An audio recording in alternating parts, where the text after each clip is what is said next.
Hello, ladies and gentlemen. We are starting Chapter 7. Chapter 7 is all about exponents. So 7.1 and 7.2 is a review of what you did in IM 3 last year.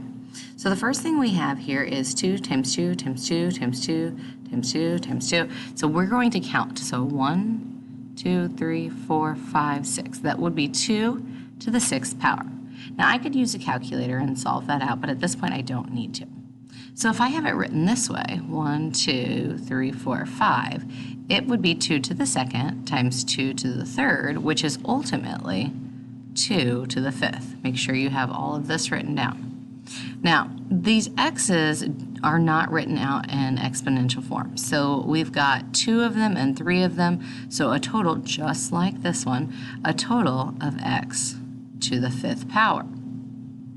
Okay, moving on. So what we are finding is that is a product of powers property. So write down the definition: to multiply powers with the same base, you are going to just add the exponents. So you keep the base the same and you add the exponents. So if you have 5 to the 6th times 5 to the 4th, you end up with 5 to the 10th because 6 plus 4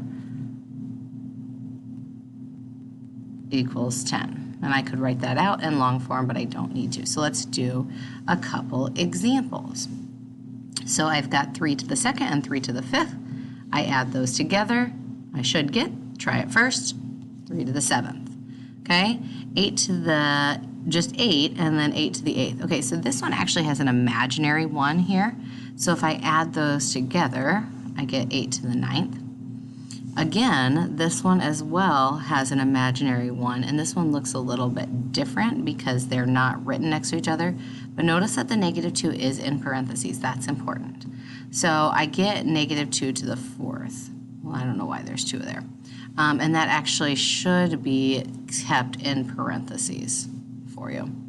So I've got 3 terms here. I just have to add all 3 of them together. 2 plus 3 plus 5 is x to the 10th power. Okay, so now we're moving to the power of a power.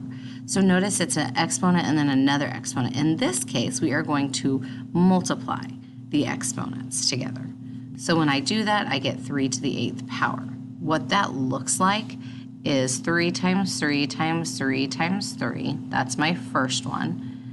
3 times 3 times 3 times 3. That's my second one. So this tells me how many groups I have. This tells me how many is in each group. If I would add them all together, I would have 8. So let's do some practice work.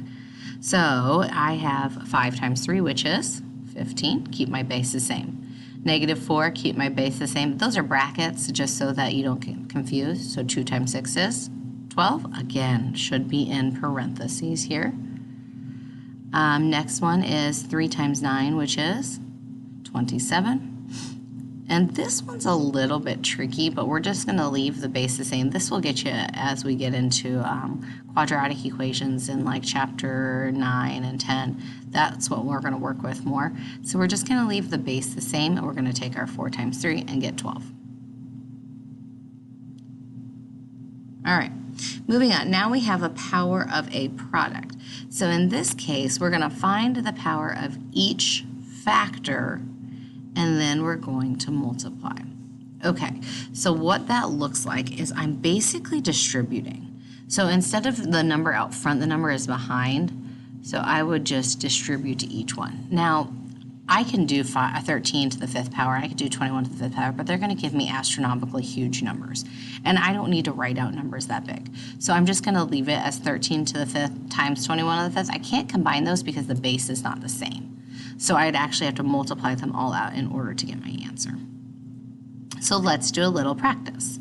So here I've got 3x and then to the 3rd. So I'm going to distribute that 3 to both places. I like to say it's like Oprah when you win a car and she says, you get a car and you get a car and you get a car, but everybody's getting a 3 instead. So you get a 3 and you get a 3 and you get a 3 because that's my exponent.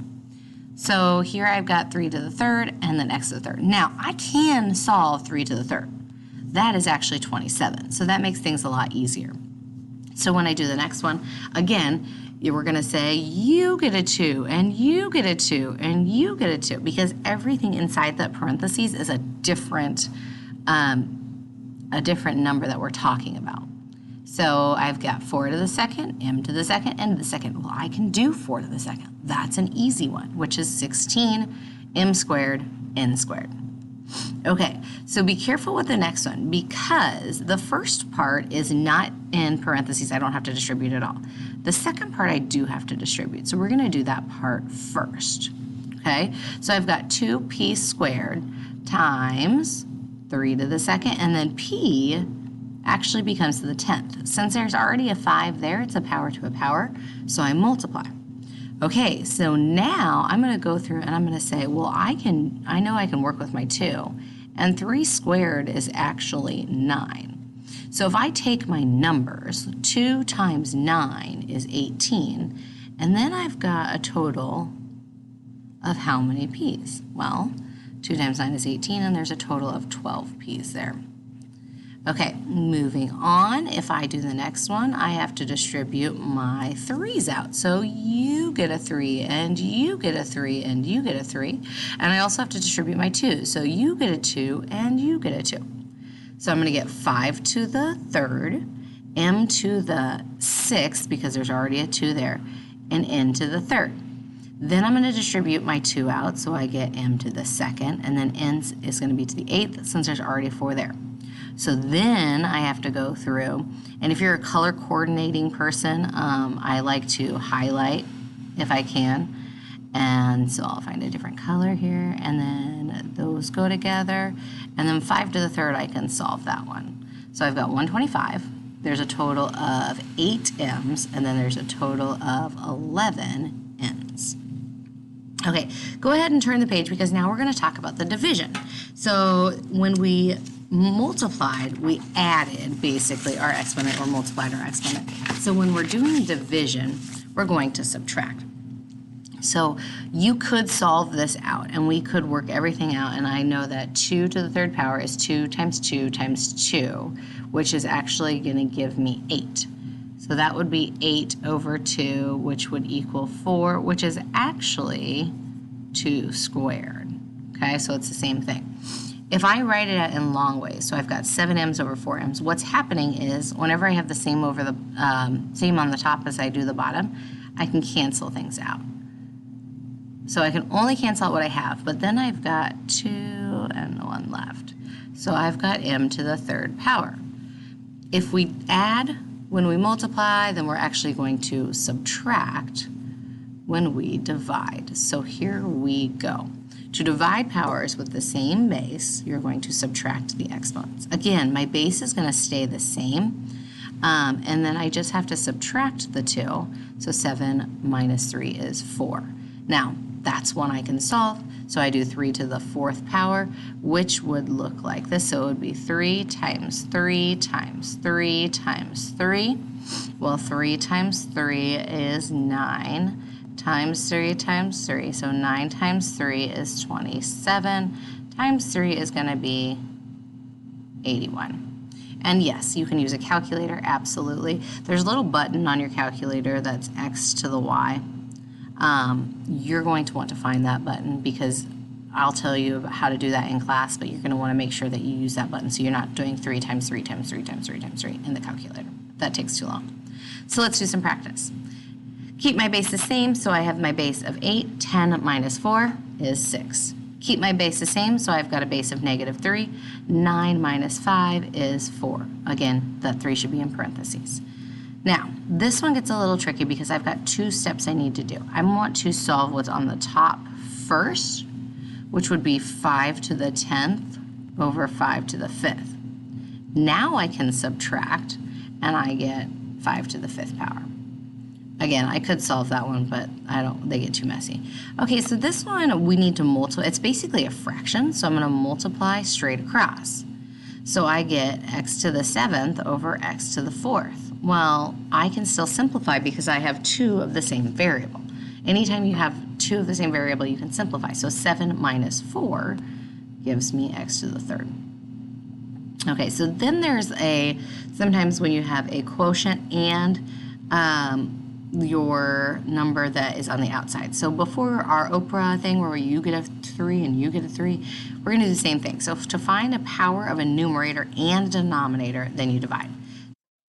Everybody is going to get a 5, so we're going to distribute that 5 out to both places. So I'm going to do 3 to the 5th and 4 to the 5th. Now, I can actually solve that out. So I can do 243 over 1024, which does simplify to 0.24.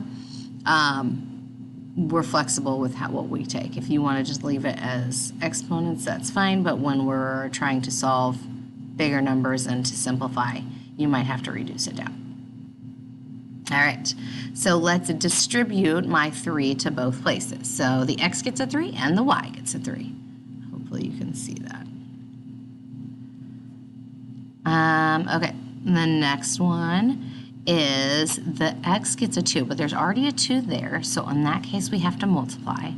Then the 4 gets a 2 and the y gets a 2. So I now have x to the 4th over 4, x to the 2nd, over 4 to the 2nd and y to the 2nd. Well, I can keep going because I know that 4 to the 2nd is 16, so I have x to the 4th over 16y squared. This purple is not very nice for the colors. Okay, so same thing with the next one.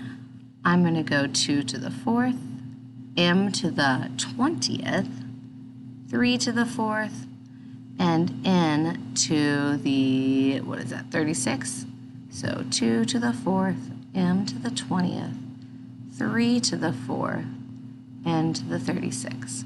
Now I can simplify or I can multiply out my 2 to the 4th and my 3 to the 4th down to 16 m to the 20th and 81 n to the 36. So I'm just multiplying those numbers out. This one looks super overwhelming, but just take it one step at a time. So the first thing I need to do is I need to distribute my 2 to every single place. I need to distribute my 3 to every single place. When I do that, I get 2 to the 2nd. Okay. So I get 2 to the 2nd, which is 4. I get 5 to the 2nd, which is 25. Then I get y to the 2nd also. On the other side, I get y to the 15th, and then 3 to the 3rd, which is 27, and x to the 3rd. So now it's a fraction, and I need to multiply straight across, okay? So if I multiply straight across, I have 4x and then y, and then I've got 25 times 27, which is 675, and I've got 3 x's and 2 y's. Now earlier I told you if you have an x and a y on the top and the bottom, you're not done. Because what I can do is I can actually simplify these, and I can simplify these, and I can actually probably simplify my numbers as well. So we're going to see if we can do 4 into 75, or 675. We can't. My x's, I do 2 minus 3, which is a -1, and then we go down to 15 minus 2, which is 13. Now, I can technically take this one step farther. Oops. And in order to do that, I would move the 1 to the bottom, but we'll talk more about that tomorrow.